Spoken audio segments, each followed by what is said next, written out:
Imagine a world where maternal health care isn't a privilege, but a right. A world where women around the world, regardless of where they live, have access to life-saving information, support, and technology to guide them through pregnancy and beyond. Now imagine that despite advances in tech, we're still failing millions of women around the world. Why is this happening? And most importantly, what do we need to fix it? Welcome to Sync, We Bloom's original podcast where we uncover the untold stories of tech shaping our societies. At We Bloom, we amplify tech impact. And today we'll be diving into the femtech revolution with Pascal Koenig, serial entrepreneur, innovator, and founder of Malaica, a platform tackling maternal health care challenges in the Global South, and a We Bloom board member. This is a conversation you don't want to miss. Pascal, it's such a great pleasure to have you here. Thanks for the invitation, Hilda. It's super nice to be here. We're super excited to have you here. And you've built an amazing career from co-founding Ava, which revolutionized fertility tracking, to now Malaica, tackling some maternal health care challenges in the Global South. I am really excited to kind of delve a bit deeper into your journey within healthcare, and particularly your choice in choosing femtech as where you want to play as an industry. But before we go into all of that, if you'd allow me, I would like to get a bit provocative and ask you a particular question, which for me is maybe not asked enough. And so if you could just tell us, when was the last time you had a conversation that completely made you rethink everything you thought you knew? Wow. Okay. I've had many of these conversations. Also, probably because I'm always trying to reinvent myself to a certain degree. And if you enter into new spaces, you need to learn, right? And to learn fast and talk to many people. So I've had that various times, like things that really, made me think and made me question things. And I think one thing now that I saw when we started to build Malaica is it's the first time for me that I'm building something, contributing to building a startup in the Global South. And one of my thinkings was like healthcare in Africa, that's is probably going to be a nonprofit organization. And I talked to various people, and actually pretty much all people who have had success, they told us to actually make this a for-profit company. And they say like, this is the way to really change healthcare in Africa, much more than trying to go the nonprofit way. And that was a big surprise to me. Mm. That's interesting. So basically, you had some, prior assumptions about what's the best way to start something in Africa or emerging markets. And I think this assumption is probably echoed by many people, right? Because we tend to look at emerging markets such as Africa, Asia, as these kind of monolithic places like Africa, Asia, Latin America. But actually, there's so many nuances there, right? It's completely different starting a company in Kenya or to starting a company in South Africa or starting a company in Nigeria. So I'm sure that that kind of had a part to play in this assumption that you had, No, clearly, and I've spent quite a lot of time on the African continent before. It's not that I was completely naive about it. And of course, I also saw how China and India has been developing incredibly over the last 20 years. First China and now in the last decade, it's really interesting to see what happened in India. And you're right. I mean, there is such a big difference between upper income class Nairobi and rural Garissa in the countryside towards the border with Somalia. So even within Kenya, there are huge differences. And of course, I mean, talking about Africa is about like talking about Europe and saying, like the Europeans are, and say like, well, Yeah. and I really think we need to change the narrative also when talking about Africa. I really think it's important. And I think I've had a very steep learning curve now over the last 4 years of building a startup in Kenya. and learning so much from my co-founders who are all Kenyan. I have 3 co-founders, including Lorraine, who is the CEO of the company. It's been really, really exciting. Amazing. Yeah, so I think with that, adding to how we see these emerging markets as monoliths, and going back to the for-profit, non-profit models, probably what's also driving that is the perception that we have of the poverty, the impoverishment in places like Africa, that then also makes us jump to conclusions about the purchasing power of some of these Yeah. societies, right? Totally, and that's a problem also in healthcare, right? If it's a non-profit organization, how do you get money? You get money by raising grants from rich countries. And how do you get that money? You get it with a narrative that, everybody is super poor, everybody is rural, they have nothing, everything is broken. And that's a part of the problem, I think, this narrative, where very often you don't see that there is actually, I mean, more than 50% of Africans now live in cities, right? And that they're very tech savvy, they're working hard, it's very dynamic. It's a very different, actually, continent if you see it on the ground than what you often see in all the pictures that you see from organizations raising grants. And I think many of them are really doing a good job, but I definitely think it's not the only way to actually change. Of course, now we're in this startup mode, and I'm not saying that this is the only solution to the problem. Of course not. But I strongly feel that our decision at the beginning to go for profit, the social enterprise, has been the right one. Yeah. That's so interesting. And that's why I love to start with this question, right? Because I think the best entrepreneurs, such as yourself, are constantly questioning themselves, evolving, really making sure that they are mindful of some blind spots that they may have. And this sounds like something that was super pivotal, actually, in the establishment and growth of Malaica, really debunking this core assumption that you had about going into the African market. So I think that's a great place to start off this conversation. And as I said, I'm really excited to have the opportunity to talk to you, because even though you are a WeBloom board member, I don't think I've actually had the chance to sit down with you one-on-one and really kind of dig deep into your journey with Ava, with Malaica, and really the femtech industry in general. So I'm selfishly very excited about this. And so today, if you allow me, I'd really like to go beyond the typical femtech needs more funding narrative, I think there's definitely a place for that, but I really want to get into unpacking some of the structural and cultural barriers that are underlying what we're seeing at the moment. So that's where we're going to go today. Perfect. Very happy. But before we go there, let's rewind a little.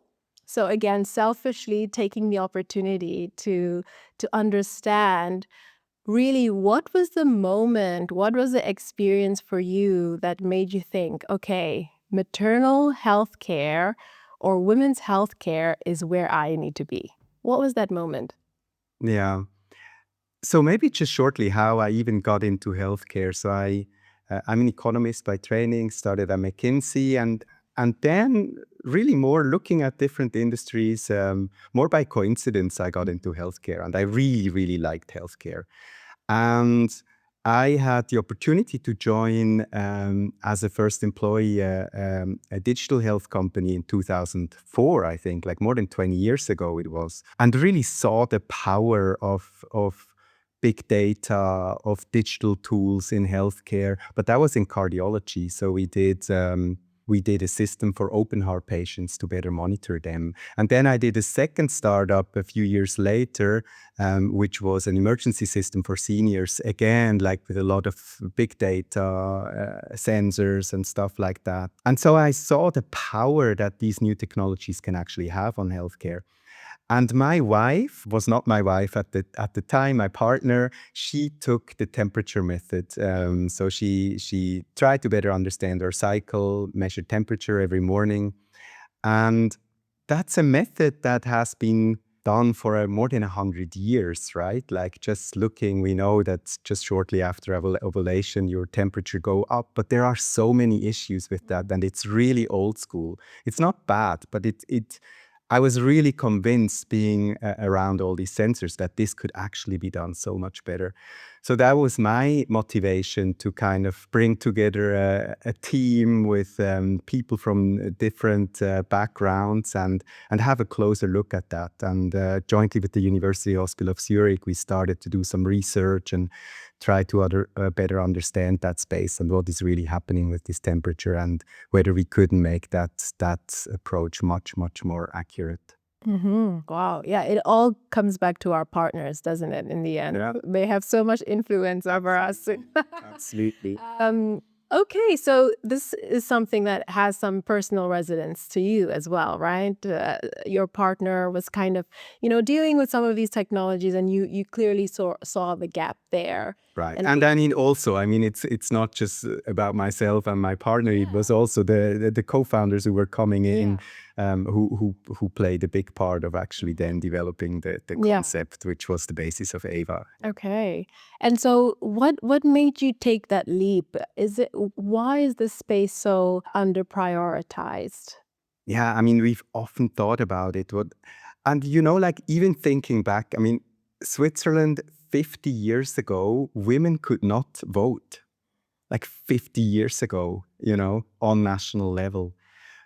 And for me, this is really kind of probably one of the reasons that we've really, sometimes you need to look back and say, like, we're still like far away from where we should be, but also we've come quite far over the last, at least in Switzerland over the last 50 years. You can't even imagine nowadays anymore that women could not so long ago not vote.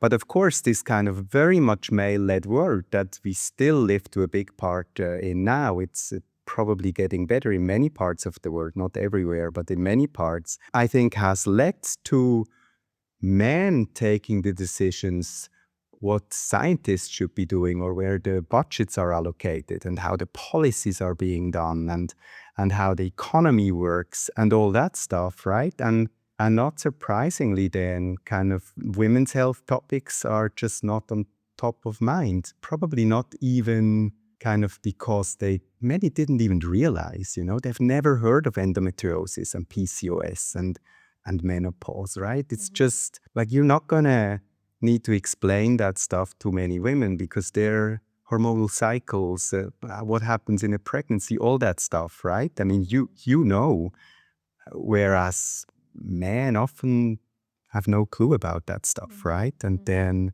no surprise if we allocate research budgets and healthcare budgets and all sorts of stuff. I mean, you're gonna, just not focus on that. Yeah. I think that's what's quite striking within femtech. Well, for me anyway.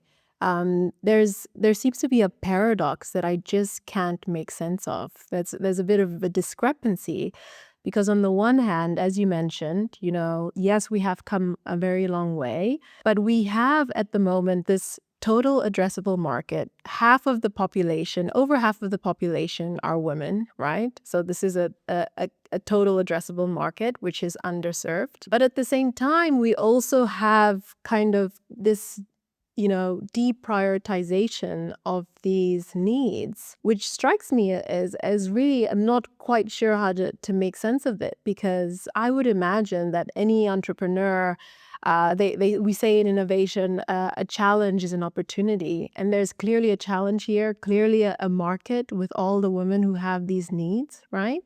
But the market is still underserved. So I think the latest statistics is that less than 3% of digital health funding going to femtech. And I know we said we wouldn't talk about the funding thing, but we need to start there to kind of understand what's actually happening here. There's like all of the ingredients to make for a great market opportunity, but somehow people aren't jumping on it? I mean, in Africa, I think there's about 2% of femtech technologies are in Africa.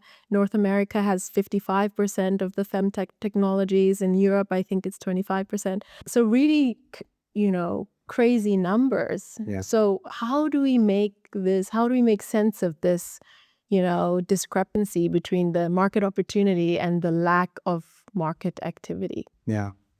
I mean, let's quickly unbundle and maybe first talk about women's health and then also about the global south.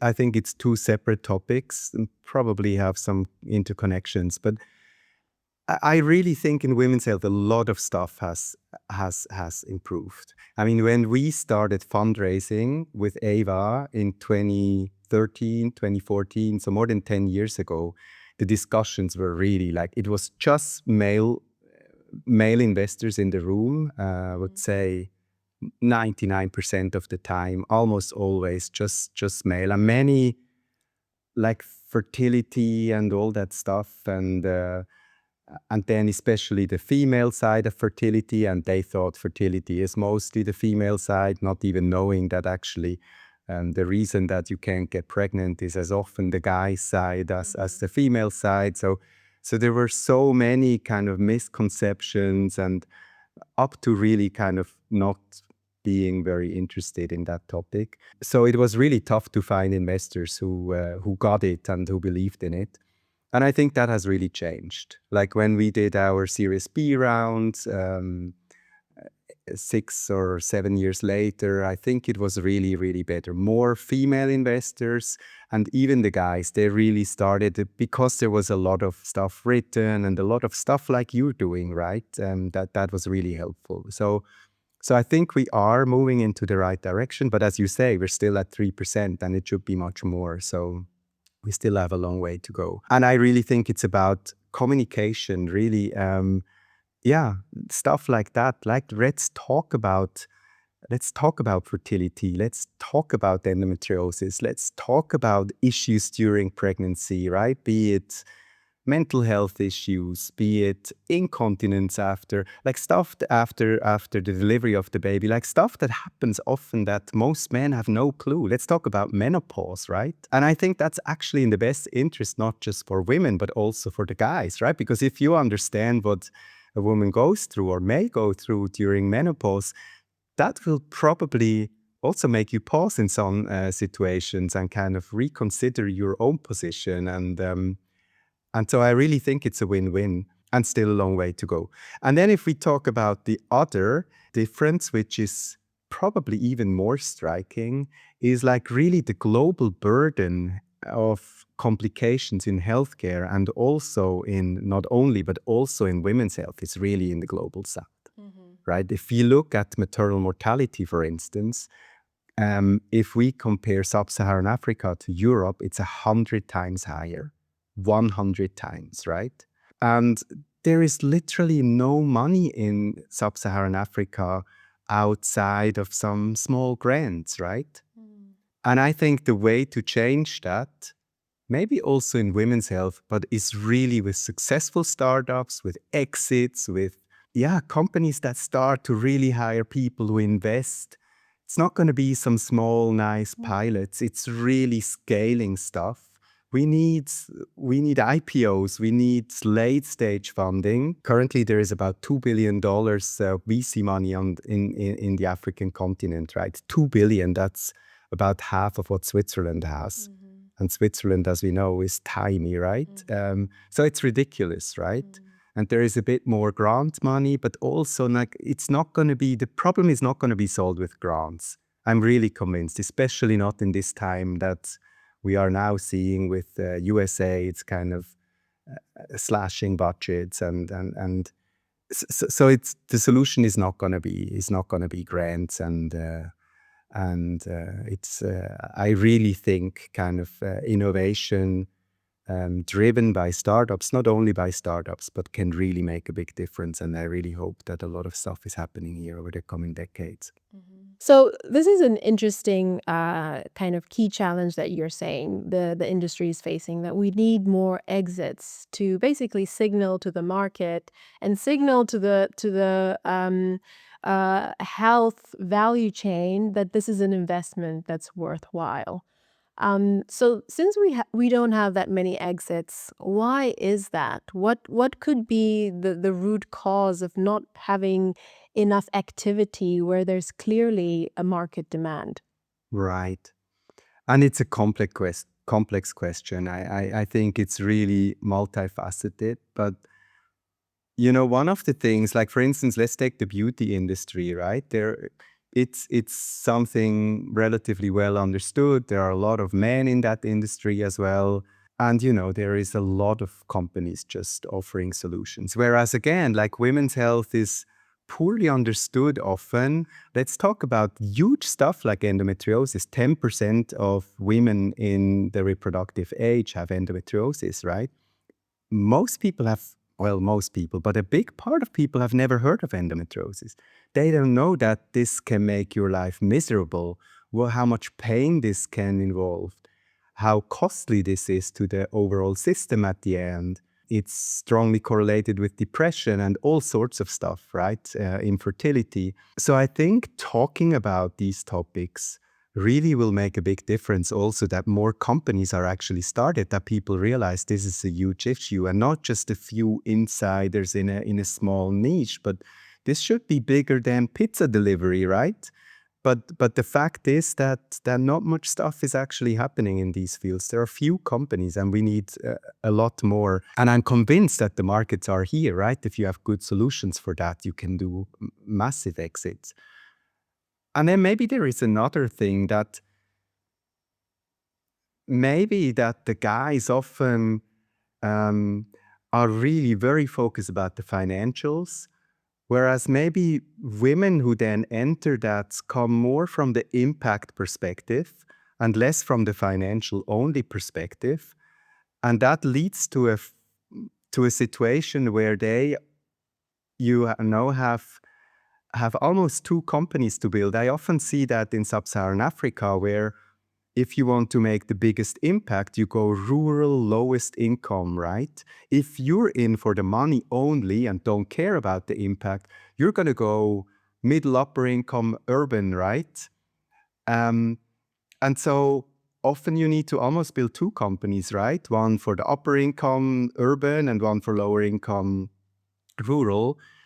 And so I think often also, I think women have a bigger challenge because they maybe expect more from themselves. Maybe also society often expects more from them than from male, which of course can be challenging then to just kind of drive a fast exit. And I'm definitely not saying that you should just care about the financials. I also see that as a startup, I think you get the best talent if you really are strongly impact driven. So that's a big opportunity also for companies, whether female led or male led, to not just care about the financials but also the impact. But definitely there needs to happen a lot more in women's health. Yeah. So it sounds to me that we need to basically demystify what women's health even is, right? That seems to be a core challenge, that because people are not quite sure what's happening there. I mean, as a woman myself, I don't even know what this Andrea, I can't even pronounce it, that you just mentioned. So even women who are living with some of these challenges aren't completely aware of the full scope and spectrum of the details. We know how we feel, right? We go through it, but maybe we can't always put a name to it and say why it's happening. And so I imagine that maybe we should do more work around demystifying some of these things, to get to a point where there's a critical mass of understanding and it's no longer something that, is not for me because I simply don't understand it, right? Right. Like you said, pizza delivery. Everyone knows what a pizza is. They're not going to be shy about starting a pizza delivery. Um, so yeah, that's very, very interesting. And so that's why I'm quite interested in understanding, going from Ava, creating something, in Switzerland for a Western market, and then jumping to the African market, where I can imagine the needs are similar, but somehow probably also different. For example, within the Western world, when talking about femtech, we're always talking about data empowering women, like empowering women with more and more data. And this really being the central premise of, the value proposition of femtech in Europe and the West in general. Would you find that this value proposition is the same for Africa, the piece on data? So I think data is definitely a central piece, like wherever you do things. I would question, like even in Europe and in the US, whether it's just the data, because I think very often the real interesting thing is really if you can combine data with also the physical infrastructure and pharmaceuticals and brick and mortar and biotech solutions. So I do think while data is often what we talk about, and in fintech, the big thing, that all over the world, probably at the end, it's really about bringing things together and thinking about customer journeys at the end, right? From the very beginning, diagnostics up to therapeutics, and what do you do? How do you bring all the solutions together? And definitely, even more so, this is the case also in sub-Saharan Africa, from my experience, because very often the physical infrastructure, the brick and mortar hospitals are really broken.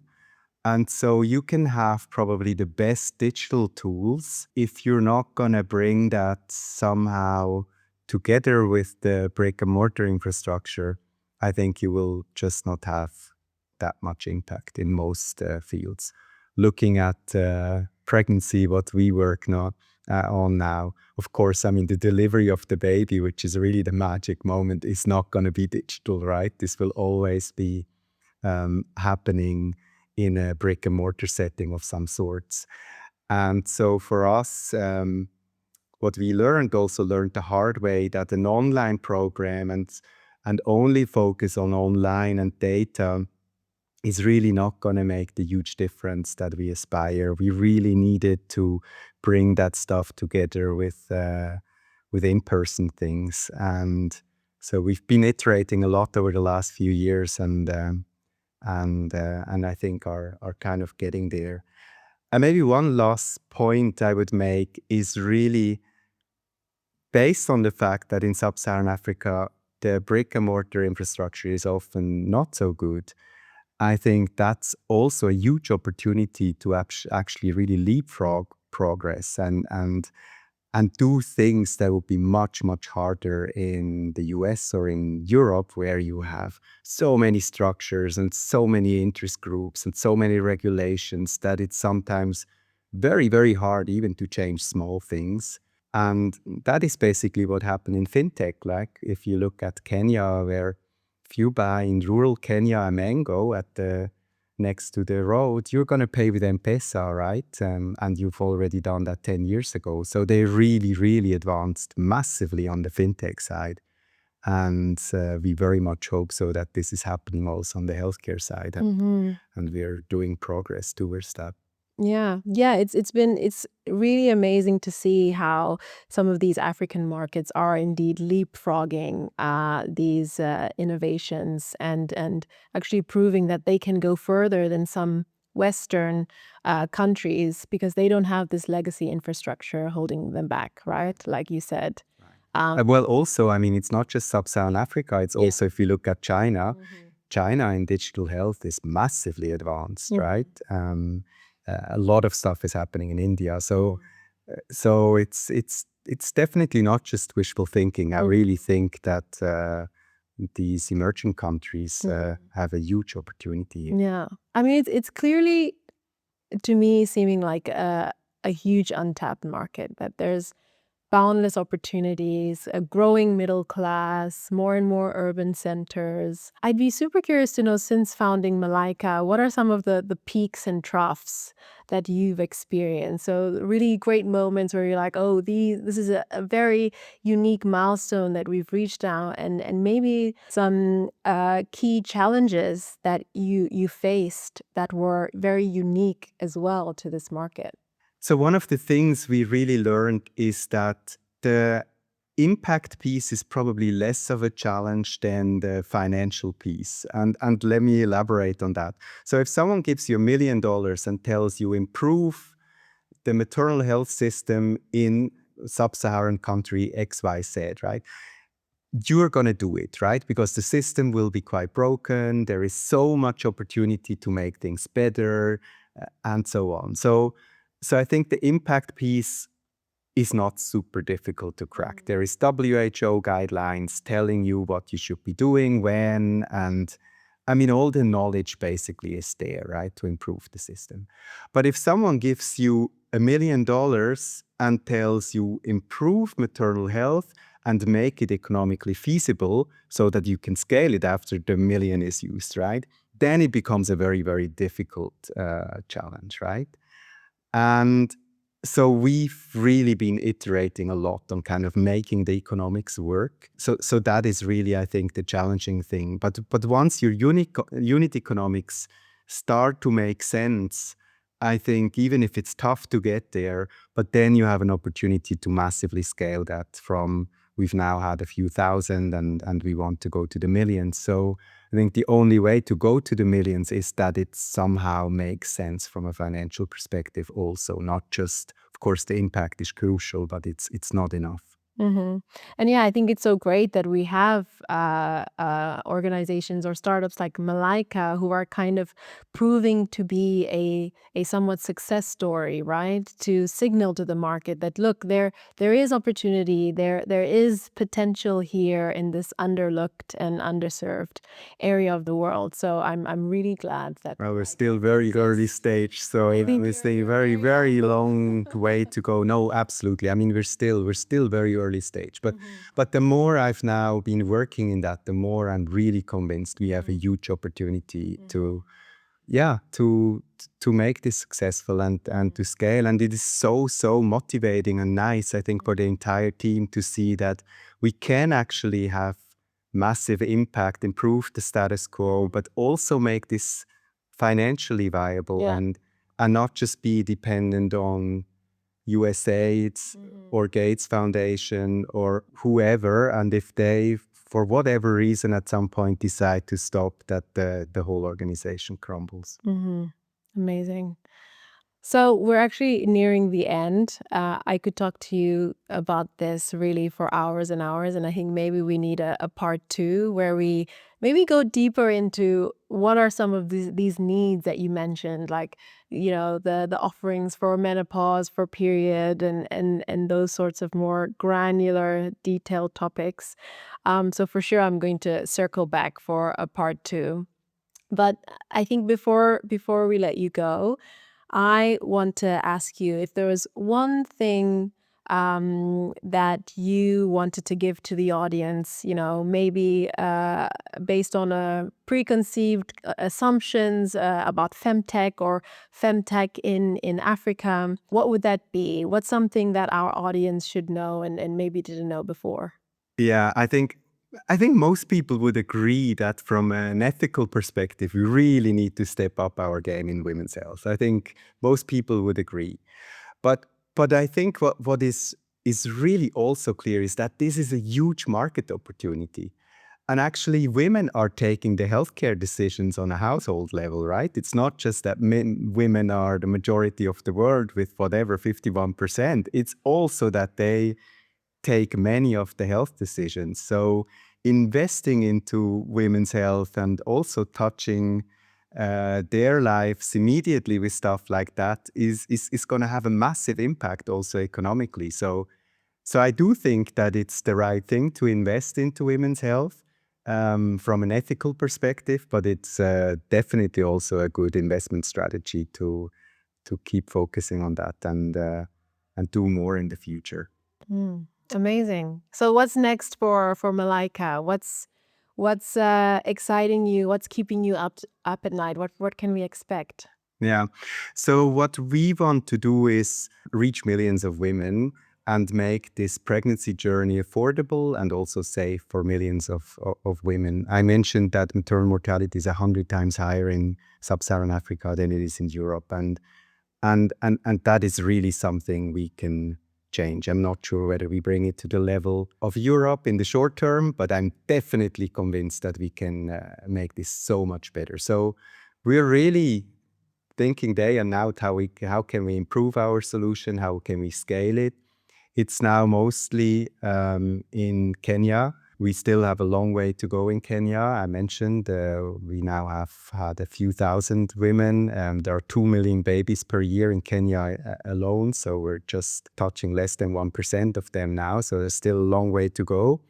And of course, there are 54 countries in Africa. So we really hope that if we can make this really work in Kenya, that we can move to additional countries in the future. Amazing. Well, we wish you all the best of luck, and we will be looking out for where Malaica goes to next. Thank you so Thank you, much. Pascal. It's been great talking to you, Hilda. Thank you. Lovely having you.